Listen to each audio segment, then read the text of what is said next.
इस आवाज के साथ हमारा साथ दो, नहीं तो बहुत बड़ी साजिश है। ये इंडिया अलायंस ने एक भी मुस्लिम उम्मीदवार को मेंबर ऑफ पार्लियामेंट का टिकट महाराष्ट्र में नहीं दिया गया। हमारी लीडरशिप खत्म की जा रही है, हमको खत्म करने की साजिश रची जा रही है। जैसे हमारे अकाबिरों ने बताया 70 सालों में हमारे साथ क्या हुआ, उससे बड़ा यह पहली बार इंडिया अलायंस ने, कांग्रेस ने यह कदम, हमने इन 70 सालों में, जब से मेरी उम्र है 55 इयर्स, मैंने कांग्रेस का इतना गलत, इंडिया अलायंस का इतना गलत फैसला आज तक नहीं देखा। मुझे तो एक ये बहुत बड़ी साजिश लग रही है।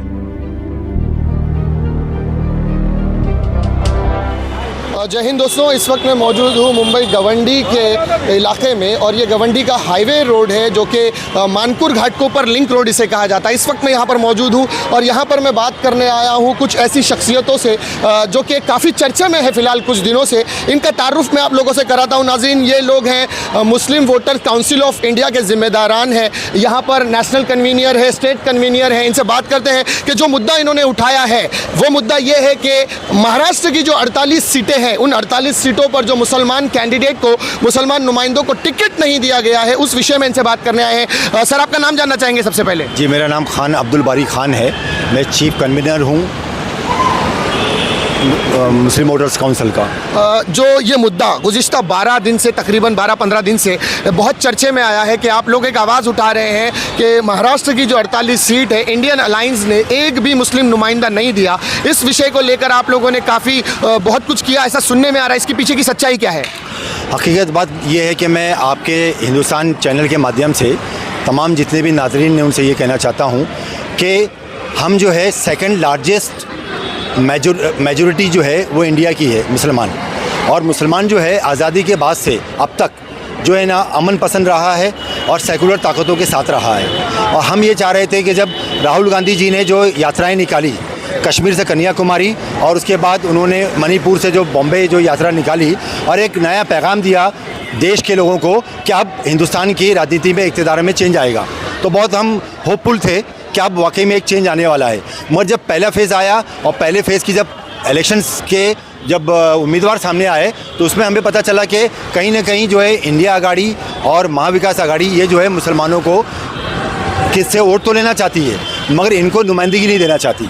अब वहाँ जब हमने ये तमाम मामलात को देखा तो ये सिर्फ मुंबई और महाराष्ट्र की बात नहीं है, बल्कि हमने स्टडी की तो पंजाब, उसके बाद कर्नाटक, मध्य प्रदेश, राजस्थान, न्यू दिल्ली, गोवा और 7 सिस्टर्स जिसको हम बोलते हैं, ऐसे तकरीबन 21 स्टेट्स ऐसे हैं जहां एक मुस्लिम नुमाइंदे को इंडिया अलायंस के तमाम घटक दलों ने टिकट नहीं दिया।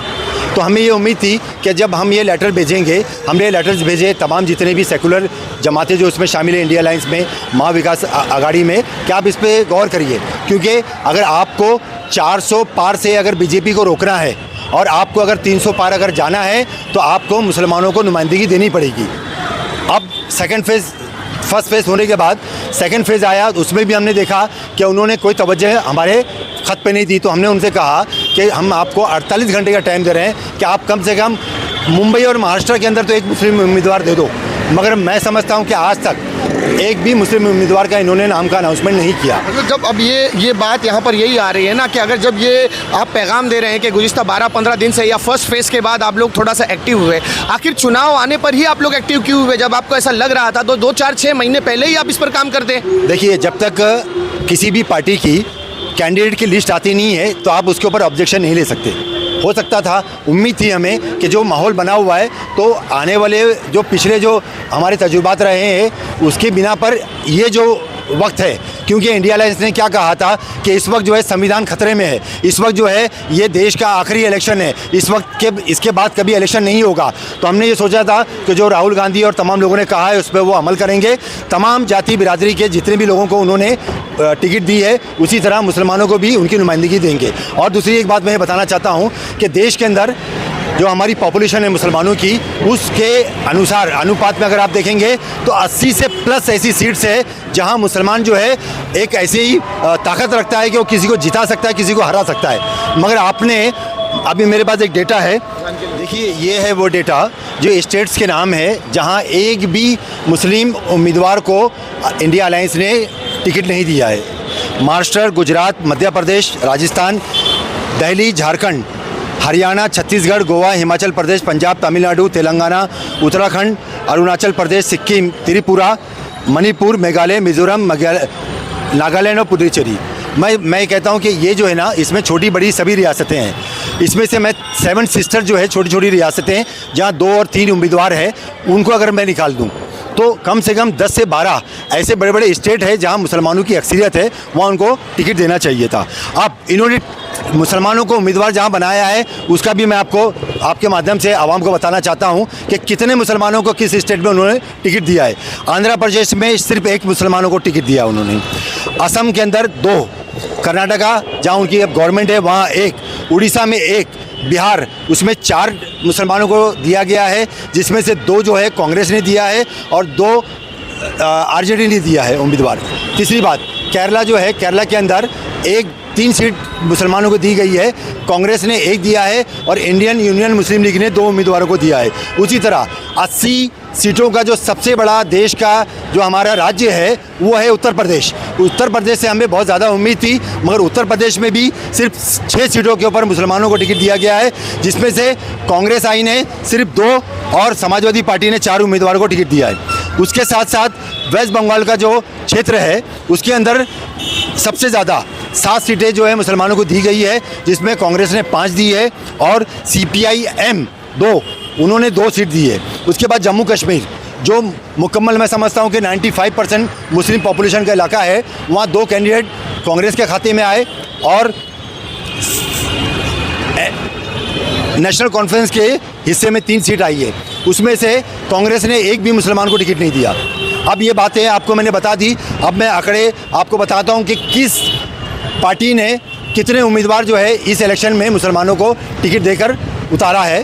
कांग्रेस ने सिर्फ 15, समाजवादी ने 4, आरजेडी ने 2, JKNC ने 3, CPIM ने 2 और IUML ने 2 सीट, यानी टोटल 543 जो सीट है हमारी पार्लियामेंट की, उसके अंदर 28 उम्मीदवारों को सिर्फ टिकट दी गई है। अब ये जो आपने ये मुद्दा जो अभी आप बता रहे हैं कि मुसलमानों को वोट नहीं दिया, क्योंकि देश का माहौल ऐसा चल रहा है, देश में एक धार्मिक राजनीति चल रही है, एक हर जगह हिंदू मुसलमान किया जा रहा है। हो सकता है उस चीज़ को मद्देनज़र रखते हुए जो इंडियन अलायंस है ये ऐसा कोई फैसला नहीं लेना चाहती कि जिससे देश का कोई अलग दिशा में देश चला जाए। मैं ये कह रहा हूँ कि क्या ये पहली मर्तबा है? 70 साल से तो मुसलमान आपको वोट दे ही रहा है।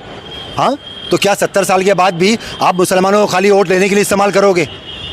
आपने क्या कहा कि ये देश का आखिरी इलेक्शन है? आपने क्या कहा कि डॉक्टर भीमराव बाबा साहब अम्बेडकर के संविधान को ख़त्म कर दिया जाएगा? आपने क्या कहा कि जो फाशिस्ट ताकत है उनको रोका जाएगा? तो क्या मुसलमानों का खाली आपको वोट लेना है? मुसलमानों की पार्लियामेंट के अंदर आपको हिस्सेदारी नहीं चाहिए? अब इसके ऊपर आप क्या फैसला करना चाहेंगे कि चलिए अब तो घोषित हुआ कि टिकट नहीं दिया गया है, तो अब आपका रुझान क्या है? क्या आप इंडियन अलायंस के लिए, आप एक जाती तौर पर मेरा आपसे सवाल है, क्या आप इंडियन अलायंस के साथ जाना चाहेंगे या कुछ और आपके जहन में चल रहा है? नहीं, मैं ये कह रहा हूँ कि ये मेरा अकेले का फैसला नहीं है। हमारे पास जो टीचर्स, लॉयर्स और प्रोफेशनल्स की पूरी टीम है, हमारी कोर कमेटी, और कोर कमेटी बैठ के फैसला करेगी कि दूसरे फेज़ जो होने जा रहा है, जब इसका नॉमिनेशन अब शुरू हो जाएगा जिस दिन, और उसकी जो लिस्ट हमारे सामने आएगी, उसके बाद हम फैसला करेंगे कि हमको क्या करना चाहिए। यहाँ पर नाज़रीन और शख्स है जिम्मेदार, इनसे भी बात करते हैं। हज़रत, जो आज इसी मुद्दे को लेकर, जिस तरह से कि मुसलमानों को टिकट नहीं दिया गया है, इसी मुद्दे को लेकर कांग्रेस के एक बड़े गद्दावर नेता ने जो कि इस्तीफ़ा दिया है अपनी समिति से, जो कि वो प्रचार समिति के अध्यक्ष में थे, उन्होंने इस्तीफ़ा दिया है। इस विषय में आप क्या कहते हैं? उनका खैर मकदम करते हैं? उनके फैसले को कैसे देखते हैं आप? मैं अलहाज मौलाना सैयद मोहम्मद मेहदी रिजवी, मुस्लिम वोटर काउंसिल ऑफ इंडिया का स्टेट कोऑर्डिनेटर और ज़िम्मेदार हूँ। इस हैसियत से मैं बात कर रहा हूँ कि जिस तरह से तमाम हुकूमतों ने, सिर्फ अलायंस की बात नहीं कर रहा हूँ, सब ने मुसलमानों को सिर्फ इस्तेमाल किया है, और इस तरह से इस्तेमाल किया है कि सिर्फ वोट की हद तक उन्होंने मुसलमान किया है, और जब हिस्सा देने की बात आती है, क़यादत देने की बात आती है, तो मुसलमानों को किनारे कर दिया जाता है। जैसे कि दुनिया में बिरयानी बनाई जाती है, उसमें तेज़पत्ता डाला जाता है और दुनिया के मसाले डाले जाते हैं, लेकिन खाते वक्त उन चीज़ों को निकाल के बाहर फेंक दिया जाता है। बिल्कुल यही रवैया इस्तेमाल कर रहे हैं यहाँ के लोग मुसलमानों के साथ, जिससे हमारी कौम में और तमाम मुसलमानों में बेहद गम व गुस्सा है। और हम आरिफ नसीम खान साहब का बेहद तहे दिल से इस्तकबाल करते हैं। कम से कम उन्होंने एक हिम्मत दिलाई, एक हिम्मत दिखाई और जोश दिखाया। और मेरी दरख्वास्त है तमाम ऐवान में जो भी हुकूमत में इस ओहदे पर हों कि वो अपने गुस्से का इजहार कर सके तो उन्हें करना चाहिए और इनके नक्शे कदम पर चलना चाहिए, क्योंकि हम भी यहाँ के एक मुल्क, इस मुल्क के हम रहने वाले हैं और हमारा हक़ है और हम बाबा साहब अम्बेडकर के दिए हुए उस हिस्से को और हक़ को इस्तेमाल करने का हक़ रखते हैं। लिहाजा जब हमारा वोट लेने के लिए आप आते हैं तो हमें क़यादत भी देने के लिए तैयार रहें। अगर आप क़यादत नहीं देंगे तो आपको पछताना पड़ेगा, क्योंकि आज मुसलमान बेदार हो गया है, मुसलमान खड़ा हो गया है। हमारी एक और कमेटी फ़ैसला करेगी कि अब हमें क्या करना चाहिए। यहाँ पर एक और हमारे भाई हैं, मैं चाहूँगा भाई थोड़ा सा बीच की तरफ आ जाएं। सबसे पहले आपका नाम भी जानना चाहेंगे और इसी मुद्दे को लेकर सवाल रहेगा कि जिस तरह से आपकी कमेटी काम कर रही है, बता रही है कि 48 ऐसे सीट्स के अंदर एक भी मुस्लिम नुमाइंदे को टिकट नहीं दिया गया। 21 राज्य है, 21 स्टेट ऐसे हैं जहाँ पर मुस्लिम नुमाइंदों को टिकट दिया जा सकता था, लेकिन इंडियन अलायंस की तरफ से नहीं दिया गया। इस पर आपका क्या कहना है? सबसे पहले मैं शुक्रिया करता हूँ हिंदुस्तान डेली न्यूज़ का, और मुस्लिम वोटर काउंसिल ने ये जो आवाज़ उठाई है ये हक़ की आवाज़ है। मैं आप लोगों को बताना चाहता हूँ ये एक बहुत बड़ी साजिश है जो मुसलमानों के साथ बाकायदा रची गई है। एक भी मुस्लिम उम्मीदवार को, जैसे कि इन्होंने बताया, महाराष्ट्र में एक भी मुस्लिम उम्मीदवार को मेंबर ऑफ पार्लियामेंट का टिकट नहीं दिया गया। मुस्लिम उम्मीदवारी से, मेंबर ऑफ पार्लियामेंट की उम्मीदवारी से मुसलमानों को वंचित रखा गया। क्या मुसलमान हमेशा यूज और इस्तेमाल होने के लिए बने? एक तो आप कहते हैं बीजेपी को खत्म, बीजेपी आ जाएगी, और दूसरी तरफ एक भी मुस्लिम उम्मीदवार को मेंबर ऑफ पार्लियामेंट का आप टिकट नहीं देते। आपने इंडिया अलायंस ने एक भी टिकट नहीं दिया। क्या मतलब है इसका? सिर्फ हमको डराया जाता है और एक यहाँ डरा के हमारी लीडरशिप ख़त्म की जा रही है। मैं मुसलमानों से ये अपील करना चाहता हूँ, और ख़ास तौर से मुस्लिम वोटर काउंसिल ने जो आवाज़ उठाई है, इस आवाज़ के साथ हमारा साथ दो, नहीं तो बहुत बड़ी साजिश है। ये इंडिया अलायंस ने एक भी मुस्लिम उम्मीदवार को मेंबर ऑफ पार्लियामेंट का टिकट महाराष्ट्र में नहीं दिया गया। हमारी लीडरशिप ख़त्म की जा रही है, हमको ख़त्म करने की साजिश रची जा रही है। जैसा हमारे अकाबिरों ने बताया 70 सालों में हमारे साथ क्या हुआ, उससे बड़ा यह पहली बार इंडिया अलायंस ने, कांग्रेस ने यह कदम, हमने इन 70 सालों में, जब से मेरी उम्र है 55 ईयर्स, मैंने कांग्रेस का इतना गलत, इंडिया अलायंस का इतना गलत फैसला आज तक नहीं देखा। मुझे तो एक ये बहुत बड़ी साजिश लग रही है। आरिफ नसीम खान साहब का मैं शुक्रिया अदा करता हूँ जो मुस्लिम काउंसिल के साथ है। बहुत बहुत आरिफ नसीम खान का शुक्रिया जिन्होंने हमारी आवाज़ के साथ आवाज़ मिलाई। भाइयों, ये आप इस चीज़ पे गौर करें और मुस्लिम काउंसिल का साथ दीजिए। शुक्रिया। बारी साहब, आप कहना चाह रहे हैं? मैं एक बात कहना चाहता हूँ कि आरिफ नसीम खान का नाम, सवाल जो आपने हज़रत से पूछा, तो मेरा ये कहना है कि आरिफ नसीम खान जो है उन्होंने इस्तीफ़ा कब दिया? आज दिया है। आज दिया। तो ये प्रेशर किसने बनाया? ये हमने बनाया। और उन्होंने पार्टी के किसी ओहदे से इस्तीफ़ा नहीं दिया है। पार्टी के ओहदे से इस्तीफ़ा जो है वो है मिस्टर भरत सिंह, जो महाराष्ट्र स्टेट कांग्रेस के तर्जुमान हैं, उन्होंने इस्तीफ़ा दिया है। इन्होंने तो जो प्रचार समिति जो टेम्परेरी प्रचार के लिए बनती है उससे इस्तीफ़ा दिया है। मैं तो उनसे मुतालबा करता हूँ आरिफ भाई से कि आपको जो रुकनीयत है उससे भी इस्तीफ़ा दे देना चाहिए, क्योंकि ये सिर्फ मुंबई और महाराष्ट्र का मामला नहीं है, बल्कि ये पूरे हिंदुस्तान का मामला है। और दूसरी एक बात मैं कहना चाहता हूँ आपसे कि 1960 में महाराष्ट्र की स्थापना हुई। वहाँ से लेकर 2019 तक 566 MP जो है यहाँ से जीतकर पार्लियामेंट में गए। आपको पता है कि सिर्फ उसके अंदर 566 में ये 50-60 सालों में महाराष्ट्र से सिर्फ 14 मुसलमान जीत कर गए हैं। वहाँ 2004 में कांग्रेस ने एक कैंडिडेट यहाँ दिया था। 2009 में कांग्रेस और एनसीपी साथ में थी, इसलिए एक एक कैंडिडेट उन्होंने दिया। उसके बाद 2014 में एक कैंडिडेट दिया, 2019 में एक कैंडिडेट दिया। और आप कहते हो कि ये देश का सबसे अहम इलेक्शन है और इसके अंदर आपने ये खेल खेल दिया। तो क्या ये हम समझे कि हम मुसलमानों को पार्लियामेंट से हटाने की कोई साजिश रची जा रही है?